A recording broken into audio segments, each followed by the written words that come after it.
नमस्कार बच्चों, हम आज आपके लिए अपठित गद्यांश का उदाहरण नंबर 5 लेकर आए हैं। तो पहली बात तो ये समझ लो कि ये जो सीबीएसई बोर्ड कक्षा 10वीं हिंदी कोर्स ए और कोर्स बी के लिए विशेष रूप से है। ठीक, अगर किसी और बोर्ड में इस तरह का मैच कर रहा हो तो वो भी इसका लाभ उठा सकते हैं, लेकिन मुख्य रूप से कक्षा 10वीं सीबीएसई बोर्ड हिंदी कोर्स ए और बी के लिए ये अपठित गद्यांश उपयोगी है। तो देखो, परीक्षा में प्रश्न कैसे पूछा जाता है, पहले हम उसको जान लेते हैं। तो पूछा जाता है कि निम्नलिखित गद्यांश को ध्यानपूर्वक पढ़कर उस पर आधारित प्रश्न पूछे गए प्रश्नों के उत्तर लिखिए। ठीक, अब ये आएगा किस तरह से, जो अभी हाल में, तो इस तरह से इसकी मार्किंग भी दी हुई है। दिया 1 + 1 + 1 + 2 + 2 यानी 7, यानी 7 नंबर का अपठित गद्यांश आएगा, जिनमें 3 रहेंगे आपके एमसीक्यूज और 2 रहेंगे डिस्क्रिप्टिव। अब पहले ये समझ लो अपठित गद्यांश कहते किसे हैं। अपठित गद्यांश उसे कहते हैं जो पढ़ा ना गया हो, यानी आपने पहले ना पढ़ा हो और इत्तेफाक से अगर पढ़ा आ जाए तो वो हम इत्तेफाक ही कह सकते हैं या संयोग। तो अपठित गद्यांश में आपको क्या करना, सबसे पहले इस गद्यांश को कम से कम 2 बार पढ़ लो। कहने का मतलब इसका मूल भाव समझ लो कि पैसेज है किस पर आधारित है। जैसे मान लो पर्यावरण पर है, जनसंख्या वृद्धि पर है, या मातृभाषा पर है, या पर्यावरण पर, जिस पर हो तो समझ लो फिर उसी से संबंधित प्रश्न पूछे जाएंगे। पहले हम गद्यांश पढ़ेंगे। जब गद्यांश आप पढ़ो पूरे मनोयोग या कंसंट्रेट में पढ़ना, ताकि इधर उधर मन ना भटके। अगर आपने गद्यांश समझ लिया तो निश्चित तौर में आप पूरा अपठित गद्यांश सही करके आ जाओगे। तो प्रश्न ऐसे पूछे जाते हैं।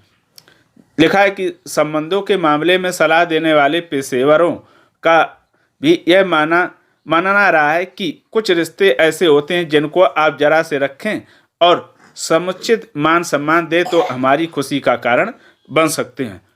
अपने निकट के रिश्तों या आत्मीय रिश्तों में सहयोग या सम्मान का भाव संबंधों को न सिर्फ प्रगाढ़ बनाते हैं बल्कि दुख सुख में एक सुंदर सहयोग का तंत्र भी बन सकता है।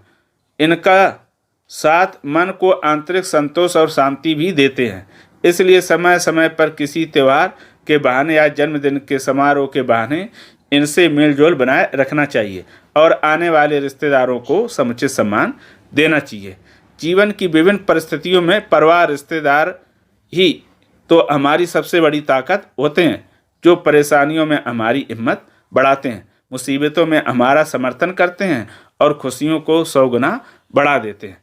फिर आगे हम लिखेंगे कि अकेले रहने वाला इंसान हमेशा चिंताग्रस्त रहता है। उसके पास अपनी समस्याओं को साझा करने के लिए, उन्हें संभालने के लिए कोई अपना नहीं होता है। रिश्तेदारों के बीच रहकर ही व्यक्ति आपसी प्रेम के महत्व को, अपनी जिम्मेदारी को समझता है और मुसीबत में पड़े दूसरे लोगों की मदद करता है। इसलिए छोटी छोटी बातों में रिश्तेदारों की अनदेखी करना, उनसे किनारा करना उचित नहीं है। तो ये देखो हो गया आपका अपठित गद्यांश। तो आपको अपठित गद्यांश में पढ़ने पर यह समझ में आ गया कि इसमें जो सगे संबंधी रिश्तेदार हैं उनके संबंधों के बारे में कहा गया। तो सारे प्रश्न अभी इसी से संबंधित पूछे जाएंगे, ये मान लीजिए। तो अब हम बारी बारी से प्रश्न पूछते हैं। तो पहला प्रश्न हमारा है, निम्नलिखित कथनों में गद्यांश के विचारों से कौन सा या से विचार मेल खाते हैं? उचित विकल्प का चयन करके लिखिए। तो विकल्प दिए, पहला है आत्मीय रिश्तेदार सुख दुख के सच्चे साथी होते। दूसरा, अकेला व्यक्ति जीवन में सफलता प्राप्त नहीं कर सकता। तीसरा, रिश्तेदारों से त्योहारों के अवसर पर ही मिलना चाहिए। चौथा आपका दिया, रिश्तेदार सामाजिक उत्तरदायित्व का निर्वहन करना सिखाते हैं। अब दिया है कि विकल्प ए में दिया केवल पहला सही है, पहला तीसरा सही है, पहला चौथा सही है, पहला और ये नहीं, पहला और चौथा सही है और ये दूसरा चौथा सही, इस तरह से दिए। तो इसका सही उत्तर होगा डी। हमने उत्तर लिख कर रखे हैं। तो डी में कौन सा पहला और चौथा सही है? तो पहला और चौथा कौन सा है देख लेते हैं। चौथा ये आपका देखो यही दिया है, रिश्तेदार सामाजिक उत्तरदायित्व का निर्वहन करना सिखाते हैं। और फिर पहला कौन सा दिया? तो पहला ये दिया, आत्मीय रिश्तेदार सुख दुख के साथी होते हैं। ये हो गया, ठीक है। अब आता है प्रश्न नंबर दूसरा। तो प्रश्न नंबर दूसरा कुछ इस प्रकार से दिया है। इसमें दिया कि संबंधों के परस्पर सहयोग और सम्मान का भाव किस कार्य की पूर्ति करता है? यानी संबंधों के परस्पर सहयोग और सम्मान का भाव किस कार्य की पूर्ति करता है? तो हम विकल्प में लिखेंगे, आपके पास ये विकल्प रहे, ठीक है। तो पहला है रिश्तों को घनिष्ठ बनाता है, दूसरा बेहतरीन सहयोग का तंत्र बनता है, तीसरा अड़ोस पड़ोस भी आपकी मदद करता है, चौथा ज़्यादा लोग आपका ध्यान रखते हैं। तो इसमें पूछा कौन सा विकल्प सही है, तो ये देखो आपके चारों विकल्प दिए हैं, फिर मैंने नीचे उत्तर दिया। ए में दिया है पहला चौथा, फिर नहीं दूसरा चौथा, दूसरा तीसरा, तीसरा चौथा, पहला और दूसरा। तो इसका भी विकल्प सही है आपका डी, पहला और तीसरा, ठीक है। तो पहला और तीसरा में कौन कौन से हैं पहले ये समझ लें। तो पहले में दिया रिश्तों की घनिष्ठ बनाता है, और तीसरा दिया अड़ोस पड़ोस भी आपकी मदद करता है। तो ये हो गया आपका उत्तर। अब आता है अगला प्रश्न नंबर तीसरा। तो तीसरे में दिया है कि निम्नलिखित कथन तथा कारण को पढ़कर सही विकल्प चुनकर लिखिए। यानी कथन और कारण दिए, तो कथन का अर्थ होता कहना, और कारण यानी उसका कारण सही या गलत ये बताना होता। तो कथन पढ़ लेते। दिया समय समय पर अपने सगे संबंधियों से त्योहार, जन्मदिन या अन्य समारोह के बहाने मिलते रहना चाहिए, ठीक। कारण दिया ये मिलन को संतोष और शांति देते हैं।